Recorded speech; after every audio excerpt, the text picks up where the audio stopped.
The first time Jacob Rourke saw her, he thought she was a ghost, silent, swift, and vanishing into the golden grass like a shadow that didn't want to be caught. But the second time he saw her, she was crouched behind his chicken coop with trembling hands reaching for eggs, and his shotgun was already cocked.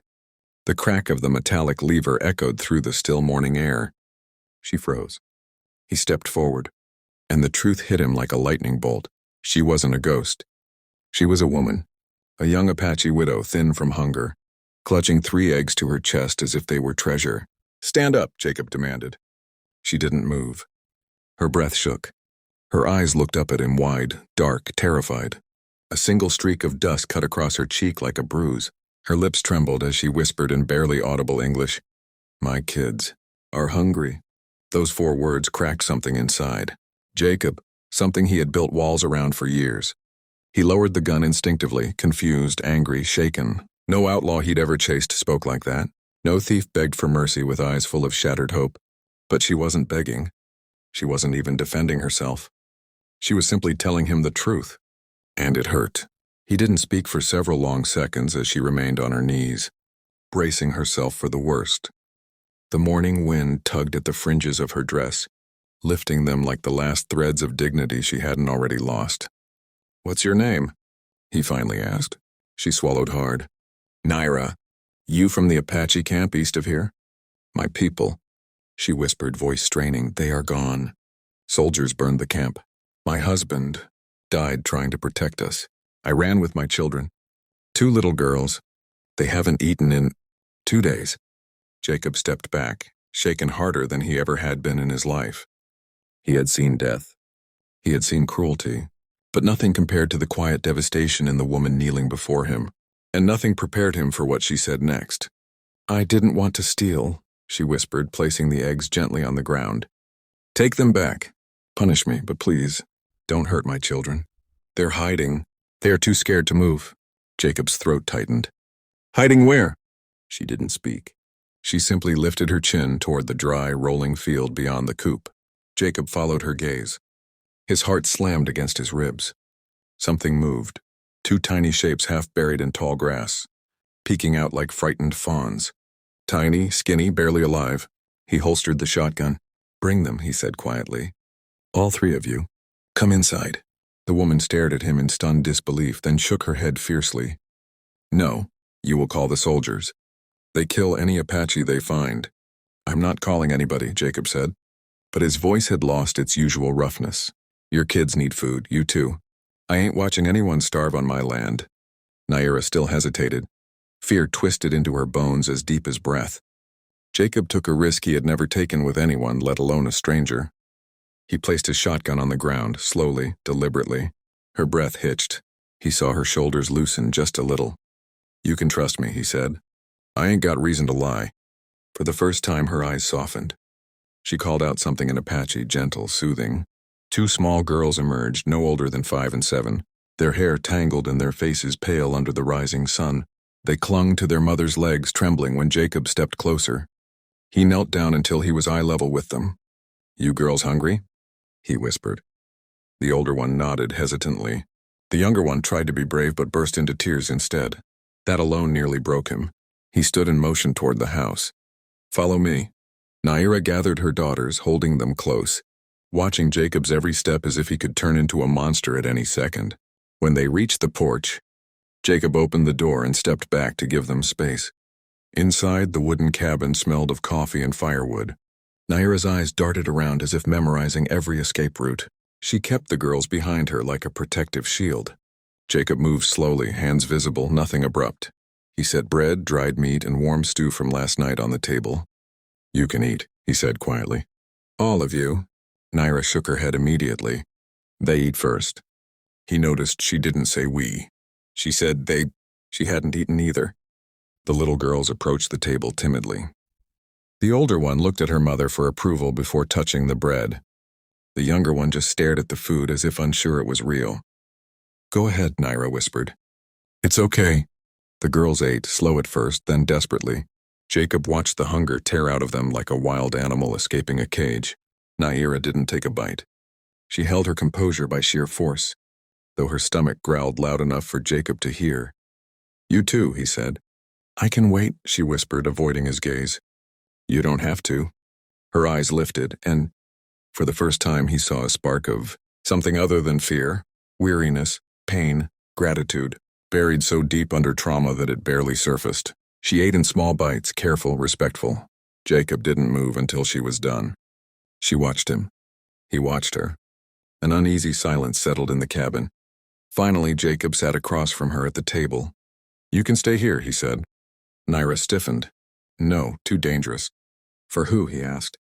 Everyone, she whispered. Soldiers, locals. If they see Apache on your ranch, they bring trouble. Jacob leaned back. I've dealt with trouble before. Not like this. Her voice broke again. She lowered her eyes, unable to meet his. My people were wiped out. I don't want yours hurt because of me. They're not my people, Jacob replied. I live alone. Something flickered in her gaze again, curiosity this time. You have no family? No wife. No kids, parents gone. Ranch is mine. Just me and the land. She inhaled slowly. A lonely life. Jacob shrugged. Better than losing someone. Naira froze. Those words hit her like a knife. She looked at him, really looked, and for the first time she realized he wasn't just a rancher with a tough face and hardened voice. There was pain under his skin, too. Old pain, heavy pain. What happened to you? She asked softly. Jacob didn't answer for a long time. The fire cracked behind them. Outside, the wind shifted across the plains. My brother died in the war, he finally said. Mother couldn't bear it. Father drank himself sick. I was left with the ranch. That's all. Naira lowered her head in silent understanding, the weight of grief connecting them like a fragile thread. Pain makes ghosts of us, she whispered. Yeah, Jacob murmured. But it doesn't have to keep us dead. The girls finished eating and curled up by the fireplace, exhaustion overtaking fear. Jacob softened as he watched them. You and your daughters can rest here, he said. As long as you need. Naira shook her head instantly. No, we will bring danger upon you. You already said that. Jacob's tone was firm now. I ain't throwing you out, especially not with soldiers around. Naira looked at her children, sleeping, safe, warm for the first time in days. Her heart twisted. She didn't want to run anymore. She didn't want them to live like hunted animals. But she couldn't decide alone. That's when a sudden sound slammed through the moment. Hoofbeats, fast, angry, headed straight toward the ranch. Naira's eyes widened in terror. Jacob shut up instantly, grabbing his rifle. Who is it? She whispered. Sheriff, probably, Jacob muttered. Saw tracks, maybe followed him. Naira stood protectively in front of her children. Her voice shook. Please don't let them take us. They kill Apache widows. Kill children, too. Jacob turned toward her with a fierceness that surprised them both. They'll have to shoot me first. She stared at him, shocked into silence. The horses thundered to a stop outside. Voices barked orders. Doors rattled. Boots hit the porch. A heavy fist pounded the cabin door. Rourke, open up now! Jacob didn't move. He glanced at Naira. Get the girls. Hide behind the bedroom door. She obeyed instantly. Jacob opened the cabin door just a crack. The sheriff and 3 deputies stood outside. Guns ready, suspicion burning in their eyes. We followed tracks here, the sheriff said. Apache tracks. You see anyone? Jacob's jaw clenched. No, he said. Ain't seen a soul. The sheriff narrowed his eyes. Mind if we take a look around? Yes, Jacob said bluntly. I mind. The tension snapped tight. Deputies reached for their rifles. You hiding someone, Rourke? The sheriff asked coldly. Jacob held his stare. I don't answer to you unless you got a warrant. The sheriff spat into the dirt. I got authority. That's enough. Jacob didn't budge. Not on my land. Silence. Wind. Threat. The sheriff finally scowled. You're making this real difficult, Jacob. Jacob didn't blink. Then leave. The sheriff studied him another long moment, then jerked his head. The deputies mounted up, muttering.